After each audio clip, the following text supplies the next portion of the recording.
at the new and improved Freddy Fazbear's Pizza. I'm here to talk you through some of the things you can expect to see during your first week here and to help you get started down this new and exciting career path. Now, I want you to forget anything you may have heard about the old locations, you know. Some people still have a somewhat negative impression of the company. That old restaurant was kind of left to rot for quite a while, but I want to reassure you, Fazbear Entertainment is committed to family fun and above all, safety. They've spent a small fortune on these new animatronics. Facial recognition, advanced mobility. They even let them walk around during the day. Isn't that neat? But most importantly, they're all tied into some kind of criminal database so they can detect a predator a mile away. Heck, we should be paying them to guard you. Now that being said, no new system is without its kinks. You're only the second guard to work at that location. The first guy finished his week but complained about conditions. We switched him over to the day shift. So, hey, lucky you, right? Mainly he expressed concern that certain characters seemed to move around at night and even attempted to get into his office. Now, from what we know, that should be impossible. That restaurant should be the safest place on Earth.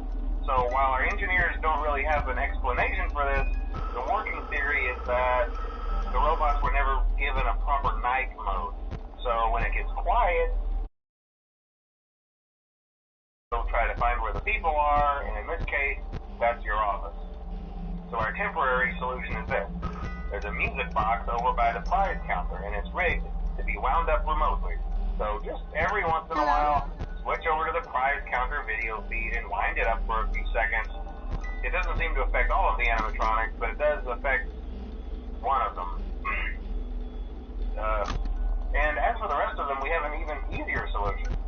You see, there may be a minor glitch in the system, something about robots seeing you as an endoskeleton without a costume on and wanting to stuff you into a suit.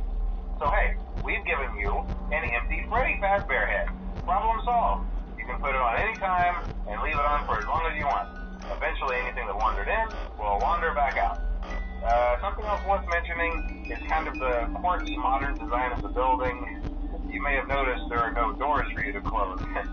But hey, you have lights, and even though your flashlight can run out of power, the building cannot. So don't worry about the place going dark. Well, I think that's it. You should be golden. Check the lights, put on the Freddy head if you need to. Keep the music box wound up. Piece of cake. Have a good night, and I'll talk to you tomorrow.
in the back room. Those are from the previous location, and we just use them for parts now. The idea at first was to repair them. They even started retrofitting them with some of the newer technology, but they were just so ugly, and the smell. So the company decided to just go in a whole new direction and make them super kid-friendly. Those older ones shouldn't be able to walk around, but if they do, the whole Freddy head trick should work on them too, so whatever. I loved those old characters.